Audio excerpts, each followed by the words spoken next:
tonight, while you're asleep, your brain will build an entire world from nothing. It will invent people, places, full conversations, emotions so real they'll wake you up with your heart pounding. And for the entire time you're inside that world, you will believe every single second of it. You won't question why your childhood home is connected to a shopping mall in Tokyo. You won't wonder why your teeth just fell out, or why you're being chased by something you can't quite see. You'll just accept it, all of it, as completely real. And when you wake up, it vanishes, just gone. So here's what I want you to sit with for the next few minutes. Every single night, your brain creates an alternate reality, a full simulation, complete with physics, characters, emotion, and narrative. And you have absolutely no idea how it does it or why. And surprisingly, neither do scientists. Dreams are one of the last great mysteries of human science. We've mapped the ocean floor. We've photographed black holes. We've decoded the human genome. But we still don't have a complete answer to what happens inside your head when you close your eyes. So who is creating these worlds inside your head? You'd probably assume the answer is obvious. You'd say, me, my brain. I'm the one dreaming. But here's the thing. Modern neuroscience suggests that may not be true at all. That the you who experiences the dream and the system that's actually building it might not be the same thing. And by the end of this video, that distinction is going to feel a lot more uncomfortable than it does right now. Let's start with what we do know. When you fall asleep, your brain doesn't shut off. It actually stays almost as active as when you're awake. And after about 90 minutes, you enter a phase called REM sleep, rapid eye movement. Your eyes dart beneath your eyelids. Your body becomes temporarily paralyzed, and your brain lights up. Think of it like this. Imagine a movie studio at 3 a.m. The lights are off in the offices. Everyone has gone home. But deep inside the building, in one particular room, the editing suite is fully running. Screens on. Content playing. Someone is making something. That's your brain in REM. During this phase, the prefrontal cortex, the part of your brain responsible for logic, rational thinking, and self-awareness, goes quiet. Which explains a lot, right? That's why in a dream, you can be completely fine with flying to work on a giant fish. Logic is offline. The critical part of you that would normally say, wait, this makes no sense, is switched off. But the emotional centers, those go into overdrive. The amygdala, your brain's emotional alarm system, becomes hyperactive during REM sleep. That's why dreams feel so intense. Fear hits differently in a dream. Love feels overwhelming. Grief can physically ache.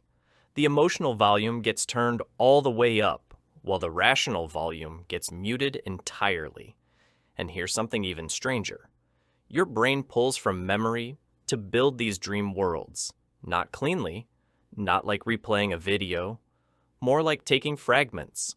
A face from someone you saw years ago. A building from a place you once visited. A feeling from a conversation you had last week. And then it stitches them together into something that has never existed. A world completely unique to you. But then scientists discovered something that makes dreams even harder to explain. People who are blind from birth dream differently than sighted people. Some don't see images at all. Yet they still dream. They experience sound, touch, smell, emotion, vivid, overwhelming, completely real to them. Full dream worlds, just not visual ones. Which raises an unsettling question. If dreams aren't really about images, what are they actually made of? Because if a person who has never seen a single thing in their entire life can still experience a rich, convincing alternate reality every night, then vision isn't the point. Images aren't the point. The brain is doing something deeper, something that goes beyond the senses entirely. But why? Why would the brain do any of this? Here's where things start getting genuinely strange. The average person spends about 2 hours dreaming every single night. Over a lifetime, That's roughly 6 full years of your life spent inside dreams. 6 years in worlds that don't exist, experiencing things that never happened. 6 years. Now here's something that should stop you cold. Some researchers believe the faces in our dreams are often assembled from people we've seen throughout our lives, even people we barely remember. A stranger on the street, someone in the background of a photo, a face glimpsed for half a second years ago, filed away somewhere you didn't even know existed. Your dreams may be built from a library you didn't know you were filling, and it gets deeper than that. Dreams can influence real decisions. Studies have shown that people change their behavior, their choices, their opinions, their emotional responses to real people, based on dreams they've had. You dream that a friend betrayed you, and the next day, you feel genuinely colder toward them, even though it never happened. Your brain treated the fiction as experience. And then there's lucid dreaming. Some people, through training or random luck, become aware that they're dreaming while still inside the dream. They don't wake up, they just realize. And once they realize, they can sometimes start making choices.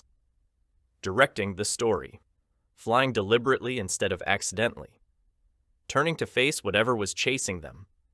If someone can take control of their dream, who exactly were they before they realized? And here's the strangest part of all of this. While you're dreaming, you're completely convinced it's real. You're not suspicious. You're not questioning it. The experience feels as solid and certain as anything you've ever felt while awake. But if you can be totally certain that a dream is reality while it's happening, how do you know you're not making the same mistake right now? I'm not saying you are, but think about it for a second. The only thing separating "this is real" from "this is a dream" is a feeling of certainty, and your brain is capable of generating that feeling for things that aren't real at all. That thought alone is worth sitting with. So, why do we dream at all? Before we get into the theories, one more thing worth knowing. Some people have woken up from dreams with the solution to a problem they'd been stuck on for weeks. Others have written songs, composed stories, even made scientific breakthroughs, all while asleep. We'll come back to that, because once you understand why it happens, it changes how you think about creativity entirely. Scientists have several theories about dreams, and the honest answer is, they're probably all partially right. The first is memory consolidation. While you sleep, your brain reviews the day. It decides what to keep, what to discard, what to file away into long-term storage. Dreams might be the byproduct of that process, like the fragmented images you see when a computer is indexing and reorganizing files. Not the point of the process, just the visual noise of it. The second theory is emotional processing. Your brain uses dreams as a kind of safe simulation space to work through difficult emotions. You can experience loss, conflict, fear, all without real-world consequences. It's essentially therapy you didn't sign up for, running automatically every night. Then there's threat simulation theory. This one is fascinating. The idea is that dreams, especially nightmares, are your brain rehearsing for danger.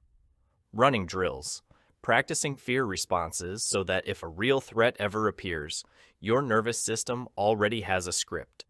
From an evolutionary standpoint, this makes a strange kind of sense.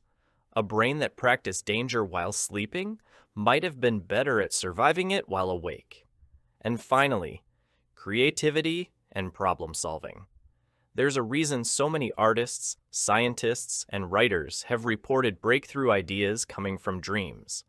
Your brain in REM is making connections it wouldn't normally make. Logic is offline, constraints are lifted, and sometimes two unrelated ideas collide in the dark and produce something new. Paul McCartney heard the melody for Yesterday in a dream. Mendeleev claimed the structure of the periodic table came to him while he slept. Mary Shelley's Frankenstein was inspired by a waking nightmare. The dreaming brain doesn't follow rules, and sometimes that's exactly what produces something extraordinary. So, who is controlling your dreams? Here's the answer science keeps arriving at, and it's more unsettling than any supernatural explanation. Nobody, not exactly, there's no single part of your brain acting as the director. No hidden self pulling the strings. Dreams aren't produced by one unified consciousness choosing a story. They're the result of multiple brain systems running simultaneously, without a coordinator, without a script, and without you. The visual cortex generates imagery. The emotional centers add feeling. The memory systems pull fragments and piece them together. The motor cortex occasionally fires, which is why you sometimes feel yourself falling, or running, or reaching for something. And the part of your brain that would normally oversee all of this, that would apply reason and say this doesn't make sense, is offline. So what you experience as a dream is actually a collision of systems, a story that writes itself, a world assembled from the inside out with no author. And now here's the thought I want to leave you with. If your brain can construct an entire reality, complete with people, places, emotion, and narrative, without your conscious involvement at all, what does that say about the rest of your experience? When you make a decision, how much of that is you?